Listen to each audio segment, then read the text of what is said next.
नमस्कार, मैं हूं आपके साथ गौरव राजेंद्र। बुलेटिन की शुरुआत करते हैं। सीएम नायब सिंह सैनी ने पूर्व प्रधानमंत्री पीवी नरसिम्हा राव को उनकी जयंती पर श्रद्धांजलि अर्पित की है, जिसके बाद उन्होंने ट्वीट करते हुए लिखा कि भारत के पूर्व प्रधानमंत्री भारत रत्न श्रद्धेय पीवी नरसिम्हा राव की जयंती पर उन्हें कोटि कोटि नमन। वह एक दूरदर्शी राजनीतिक कुशल प्रशासक, आर्थिक सुधारों के शिल्पकार, जिसके नेतृत्व में भारत ने एक आर्थिक दिशा में नई भूमिका अदा की। वैश्विक स्तर पर भारत की पहचान में बेहतर हुई। विचार सदैव भारत के युवाओं को प्रेरणा स्रोत के अवगत करते रहे।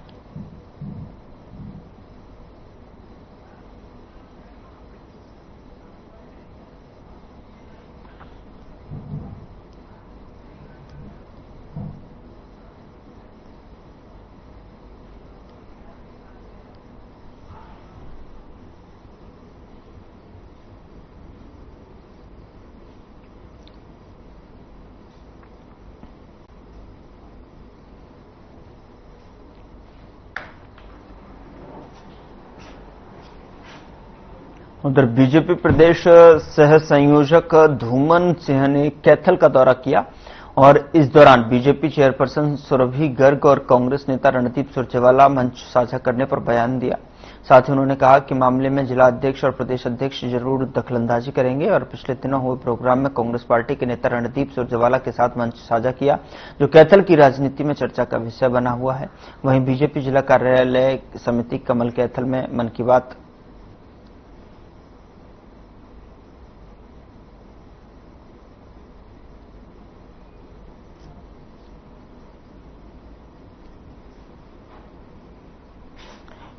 टीपी की स्पीड बहुत हाई है और टीपी की ब्राइटनेस बहुत कम है। पूरी है तो उसमें थोड़ा स्पीड थोड़ा स्लो करो। टीपी भारतीय जनता पार्टी के माननीय जिलाध्यक्ष बहन जी के नेतृत्व में यहाँ सभी जिला के मंडल अध्यक्ष और हमारे मन की बात के जिला के संयोजक यहाँ पर उपस्थित हैं। तो आज हमारा जो उद्देश्य है 123वीं मन की बात जो 29 तारीख को सुनी जानी है 11 बजे, माननीय प्रधानमंत्री नरेंद्र मोदी जी, जो कि हर महीने आखिरी जो संडे होता है उस दिन ये मन की बात करते हैं। तो आज इस लोकसभा कुरुक्षेत्र का संयोजक के नाते मैं आज इनके बीच में यहाँ पर आया हूँ। अभी तक हमारा कैथल जिला में 70% बूथों पर अभी तक मन की बात सुनी जा चुकी है और हमारे कार्यकर्ताओं ने अब की बार 100% तैयारी की है कि हम हर एक बूथ पर मन की बात सुनेंगे।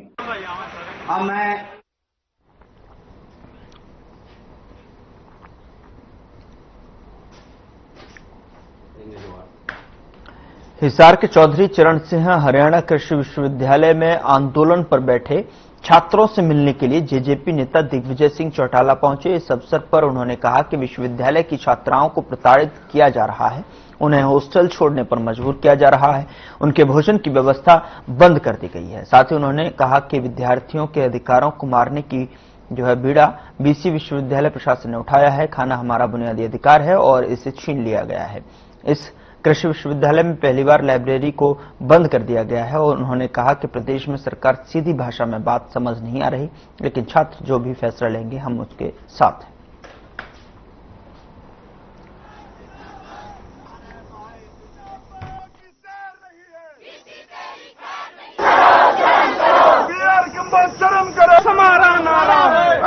जी, मैं हरियाणा कृषि विश्वविद्यालय का विद्यार्थी हूँ।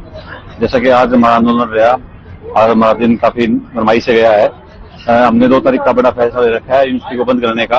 उससे पहले सरकार हम गुहार करते हैं कि सरकार हमारे निर्णय जो हमसे वादा किया गया था हमें अपने निर्णय लाके दे दे, पर सरकार ऐसा कुछ नहीं कर रही है। सरकार बार बार हमारे ऊपर नोटिस निकाल रही है। कल लड़कियों को बंदी बना लिया, हॉस्टल में उनका मेस बंद करवा दी, उनको खाना तक नहीं दिया गया। दूसरी जो बातें हमारे ऊपर कह रहे हैं, ये आज ऐसे तक कह रहे हैं हमें कि आज लाइट बंद करके आपको पीटा जाएगा, यहाँ पे आपको मारा जाएगा और आपको यहाँ से उठा के लेकर जाया जाएगा।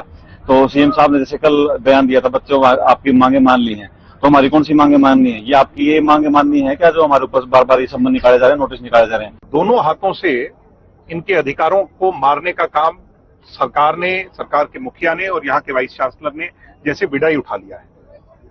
हमें लगता था कि सरकार अपनी बात पर अमल करेगी।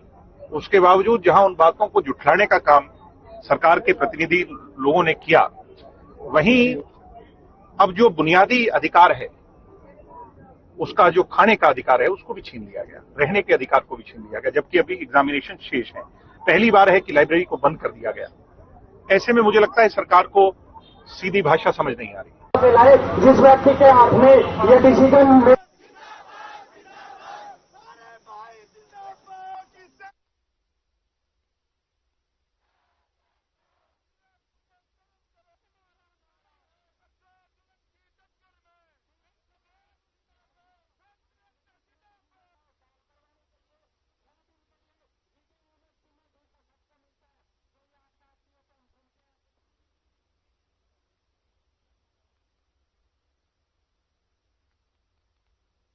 जिला लोक संपर्क एवं कष्ट निवारण समिति की मासिक बैठक हुई और बैठक के दौरान एक बुजुर्ग महिला ने बिजली बिल का जुर्माना न भर पाने की पीड़ा मंत्री के सामने रखी और फपक फपक कर रोने लगी, जिसके बाद राज्य मंत्री राजेश नागर ने मौके पर ही अपनी जेब से 7500 रुपए निकालकर महिला को सौंपे और साथ ही उन्होंने बिजली विभाग को निर्देश दिए कि तुरंत महिला के घर बिजली मीटर लगाकर सप्लाई शुरू की जाए।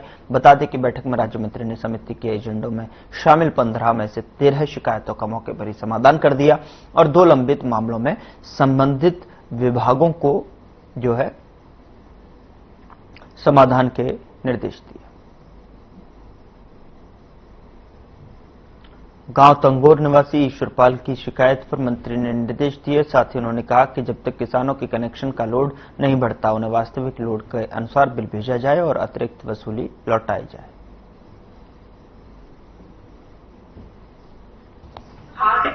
एसपी साहब ने ये बोला था कि टोटल 15 जिसमें से 7 पहले वाले पुराने थे और 8 नए आए। उसमें से 7 में से 5 को फाइल कर दिया गया, 2 पेंडिंग है और नए जो 8 हैं तो उसके लिए एक महिला की एक महिला का कोई कनेक्शन का कोई सुधार मिलेगा तो कोई 7,500 रुपए कोई बिल पेंडिंग था पुराना, तो उस वजह से उनको बिजली कनेक्शन नहीं मिल रहा था। तो मैंने अपने दोस्त से उनको बिल है 7,500 का पुलिस ने बुलाया था उनको भी।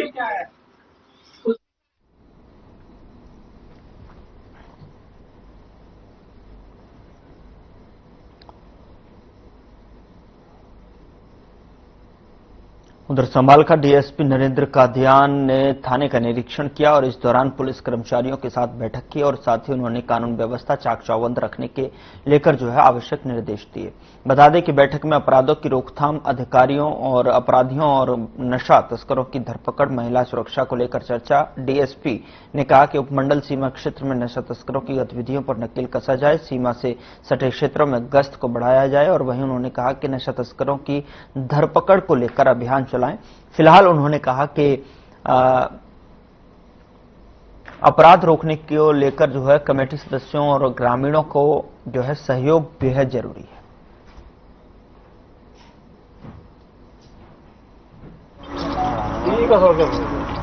मीटिंग ये जो कंप्लेंट्स है पुरानी उनके रिगार्डिंग मीटिंग है ये, और सभी आईओ बुलाए हैं आगे, सभी की जो भी कंप्लेंट्स में कोई दिक्कत है तो उसको दूर करेंगे और इसको फास्ट करने के लिए जो ज्यादा दिनों तक पब्लिक को परेशानी ना और जल्दी से जल्दी इनका निपटारा हो उसके संबंध में सभी आईओ की मीटिंग ली गई है।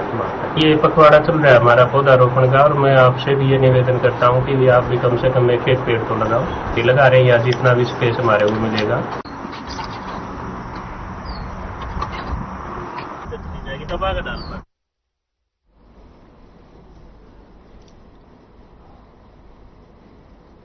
उधर पानीपत जिले के समालखा में मामूली घरेलू झगड़े के चलते एक बुजुर्ग महिला को जो है उसके ही बेटे ने सिर में ईंट मारकर मौत के घाट उतार दिया और इसी झगड़े में जो है बीच बचाव के दौरान आरोपी का भाई भी घायल हुआ है। मां की हत्या करने वाले आरोपी को पुलिस ने हिरासत में ले लिया है। जानकारी के मुताबिक घटना गुरुवार शाम को खंड के गांव पावटी में हुई। पुलिस को दी शिकायत में मृतक के पति ने बताया कि बेटा अपनी पत्नी के साथ में झगड़ा कर रहा था और उसी समय जो पत्नी बीच बचाव करने लगे और तो बेटे ने पत्नी को छोड़ मां और अपने भाई के साथ झगड़ने लगा।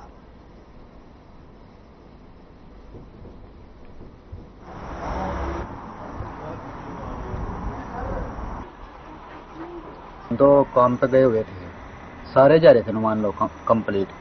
ये भी वो पता नहीं काम पे था, कहाँ था, जो जिसके साथ झगड़ा माँ बाप का। किसके साथ? जो छोटे वाला भाई, क्या नाम था इसका? कपिल है, कपिल नाम है इसका। ये भी इसका नहीं पता, काम पे जा रहा था कि घर ही था। जब हम उधर से आए बाइक की रिक्शा करके किराए पे, भाई हमें सुबह ले जा और शाम को लेते आना।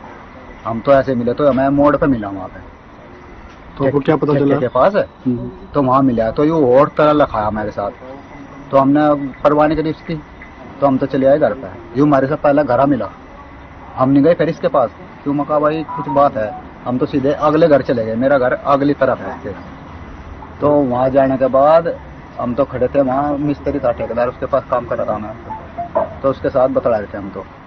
तो हमारी छोरी है जो, उसने रुक कर तारा एकदम, पापा मार गिरे, पापा तो वहाँ दादार मार गिरे। मक्के बात होगी, अब देख छत पे चढ़ रहा है ईंट लेके, और देख मारा लग रहा है, मार दी।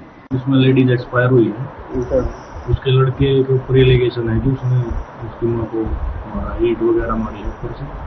बाकी उनकी शिकायत के आधार पर कार्रवाई कर रहे हैं, पोस्टमार्टम करवाया जा रहा है, उसके बाद जो भी है कार्रवाई की। तो प्राथमिक जांच में क्या सामने आया?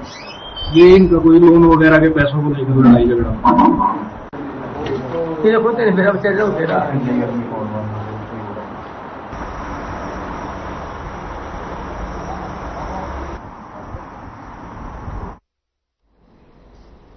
उधर सिरसा, जहां पर घग्गर नदी में गुल्लाचिका हेड पर शुक्रवार को 3000 क्यूसेक पानी की आवक दर्ज की गई। दरअसल घग्गर नदी के उद्गम स्थल शिवालिक की पहाड़ियों पर पिछले कई दिनों से लगातार बारिश हो रही है, जिसके चलते आने वाले दिनों में पानी का स्तर ऑटो हैंड और बढ़ते हुए दिखाई देगा। और आपको बता दें कि नियंत्रण एक्साइन नरेंद्र शर्मा ने का कहना है कि पानी का बढ़ता स्तर देखते हुए नाली बेड और जीडीसी की लाइनिंग मजबूत करने का काम युद्ध स्तर पर चल रहा है।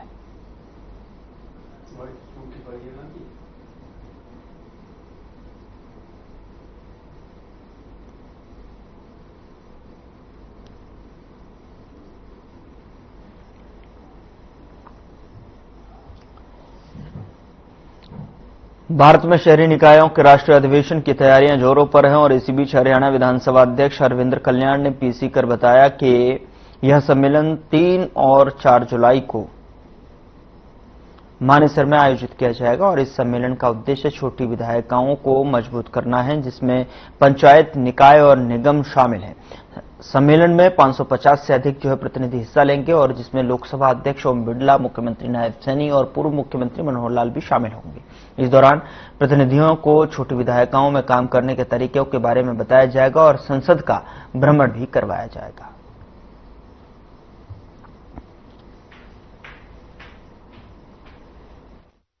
सबसे पहले तो मैं आप सभी का यहाँ पहुँचने पर हरियाणा विधानसभा में सभी का स्वागत भी करता हूँ और आभार भी व्यक्त करता हूँ, क्योंकि बहुत अच्छा सहयोग आप सबका समय समय पर मिलता है। और चाहे सेशन की बात है या अन्य हरियाणा विधानसभा की गतिविधियों की बात है, पूरा सहयोग हमेशा आपका मिलता है। आज का ये प्रेस कॉन्फ्रेंस, जैसा कि अभी बताया गया, एक विशेष एक ऐसा इवेंट है जिसको लेकर आज हम यहाँ पर इकट्ठे हुए हैं और उसकी कुछ जानकारी मुझे आपके साथ साझा करनी है। हम सब जानते हैं कि विधायिका का राष्ट्र या किसी भी राज्य के विकास में एक बहुत विशेष योगदान और भूमिका रहती है।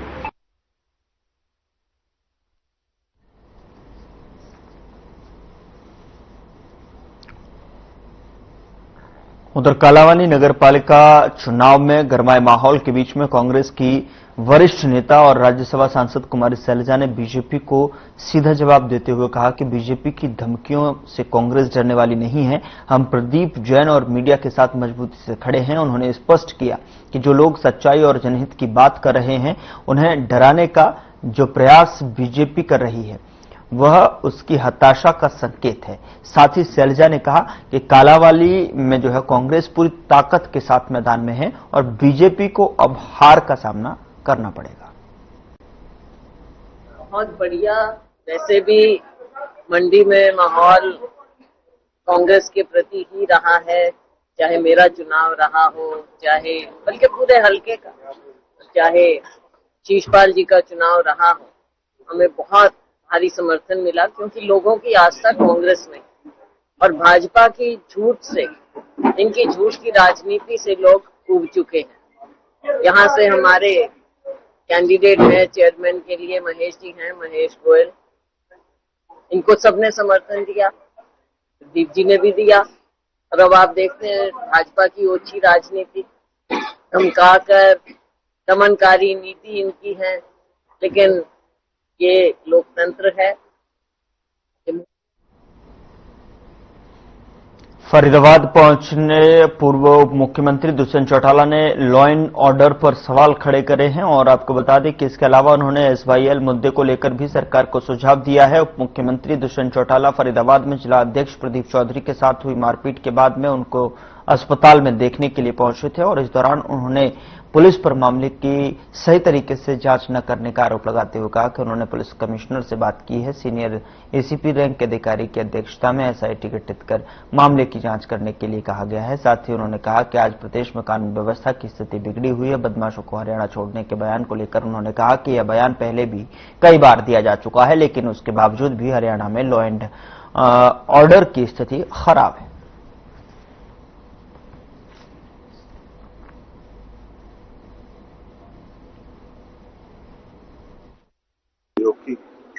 फिर गुंडा तत्वों को बुलाया, मारपीट करी दोनों पैसेंजर्स के साथ, दोनों की रिब्स डैमेज्ड है, बुरी तरह लाठी डंडों से इनको पीटा गया है।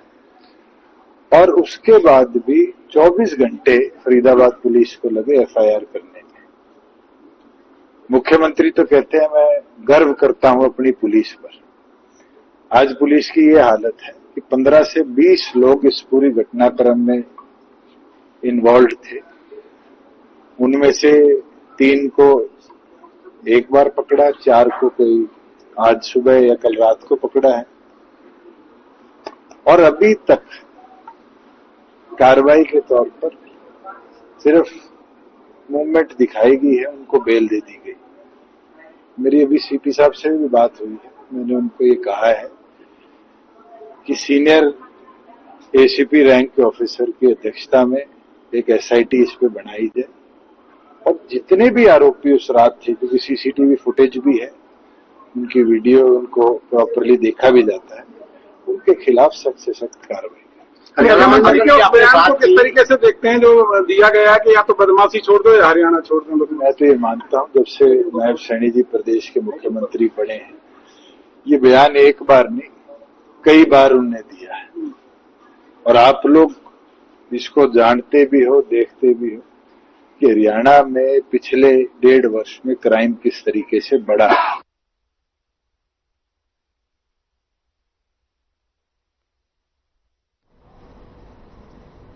उधर कालांवाली नगर पालिका चुनाव में शनिवार को जननायक जनता पार्टी के वरिष्ठ नेता और एलनाबाद से विधायक अभय सिंह चौटाला ने चुनाव प्रचार के दौरान जो है तीखा हमला बोला है।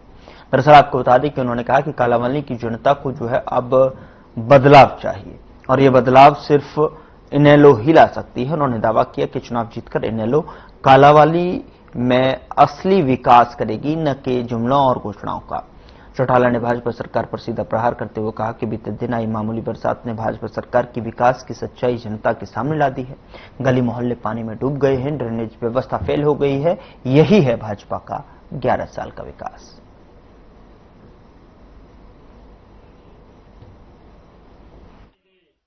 और एक 11 वर्ष से भाजपा की सरकार है, 1 साल नई सरकार को बड़े भी। चुनाव पैमाना होता है सरकार की कमियों और खामियों और अच्छाइयों, उससे पता लगता है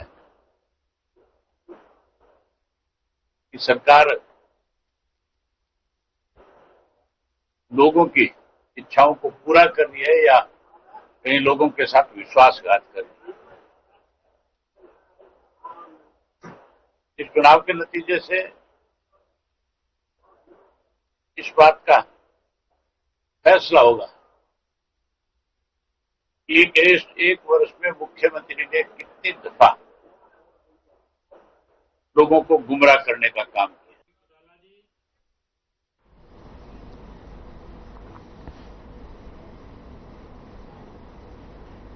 खबर फरीदाबाद से है, जहां बहू की हत्या का शव को गली में दबाने के मामले में पुलिस ने बड़ा खुलासा किया है।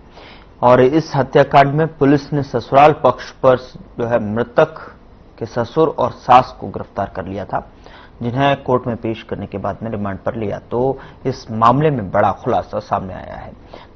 तनु के ससुर ने कबूला कि उसने अपनी बहू को मौत के घाट उतारने से पहले दुष्कर्म किया। मृतका के परिजनों का आरोप है कि ससुराल वाले दहेज के लिए तनु को लगातार प्रताड़ित करते थे।